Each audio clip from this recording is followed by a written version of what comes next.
بسم اللہ الرحمن الرحیم۔ السلام علیکم ورحمۃ اللہ وبرکاتہ۔ میری پیاری بہنوں، ایک بوڑھے شخص کا 25 سالہ جوان بیٹا فوت ہو گیا۔ وہ اپنے باپ کی اکلوتی اولاد تھی، تو بجائے اس کی میت پر رونے کے، بجائے تڑپنے کے، وہ باپ خوش ہو رہا تھا۔ جب لوگوں نے اس کی یہ کیفیت دیکھی تو اس سے پوچھنے لگے تو اس طرح کا پاگل پن کیوں ظاہر کر رہا ہے، لیکن اس بابے نے کوئی بھی جواب نہ دیا۔ خیر، بیٹے کی تدفین کے بعد 1 سال گزر گیا۔ باپ نے کبھی بھی دکھ نہیں کیا۔ 1 سال کے بعد لوگوں نے اس کی قبر کے اندر سے کچھ آوازیں سنی۔ وہ لوگ یہ آوازیں سن کر بڑے ہی پریشان ہوئے۔ لوگوں نے محسوس کیا قبر کے اندر سے آنے والی آوازیں کسی انسان کی نہیں بلکہ کسی جانور کی ہیں۔ اندر سے کتے کے بھونکنے کی آوازیں آ رہی تھیں۔ لوگ بڑے ہی پریشان ہوئے۔ وہ سیدھا اس کے باپ کے پاس چلے گئے۔ کہا کہ تیرے بیٹے کی قبر میں سے کتے کے بھونکنے کی آوازیں آ رہی ہیں، ہمیں بتایا جائے کہ آخر یہ کیا منظر ہے۔ تو اس بوڑھے شخص نے کہا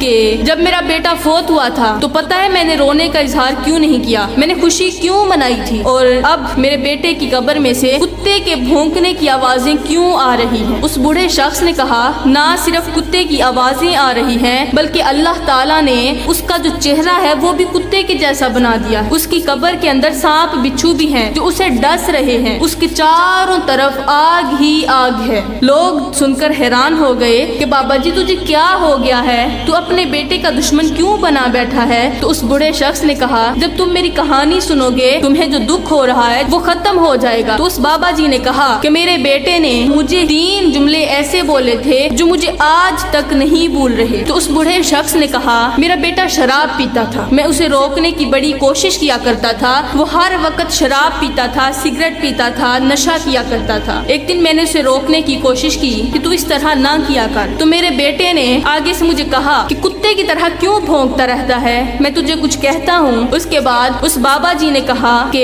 ایک دن ایسا ہوا کہ اس بیٹے نے آ کر مجھ سے جائیداد کا حصہ مانگا۔ اب میں تو جانتا تھا کہ یہ شرابی ہے، شراب پینے میں سب کچھ ختم کر دے گا، تو میں نے اسے جائیداد دینے سے منع کر دیا۔ تو اس نے فوراً سے چھرا اٹھایا اور میری گردن پر رکھ دیا۔ کہا کہ اگر موت سے بچنا چاہتا ہے تو پھر ایسا کر یہ ساری کی ساری زمینیں جائیدادیں میرے نام کر دے۔ اب میں نے موت سے بچنے کے لیے میں نے ایسا ہی کیا۔ اب جیسے ہی میں نے اس کے نام کیا تو اس نے سارا کچھ بیچنا شروع کر دیا۔ اب ہمارے پاس کچھ نہیں بچا تھا۔ تو جب اس نے جائیداد بیچ ڈالی تو مجھے اس کا بڑا ہی رنج ہوا۔ وہ بابا جی کہنے لگے کہ اس کا تیسرا جملہ یہ تھا کہ ایک دن میرے پاس دوائی لینے کے پیسے نہیں تھے، میں اپنے بیٹے کے پاس گیا، جا کر میں نے اس سے مدد مانگی، میں نے اپنی ساری جائیداد تو تیرے نام کر دی، اب تو ایسا کر مجھے تھوڑے سے پیسے دے دے تاکہ میں جا کر اپنے لیے دوائی لے لوں۔ تو میرا بیٹا کہنے لگا کیوں کتا بن کے میرے آگے آ جاتا ہے۔ جب اس نے یہ جملہ کہا تو بس میرے پاؤں تلے زمین نکل گئی۔ جو میرے اندر اس کے لیے محبت تھی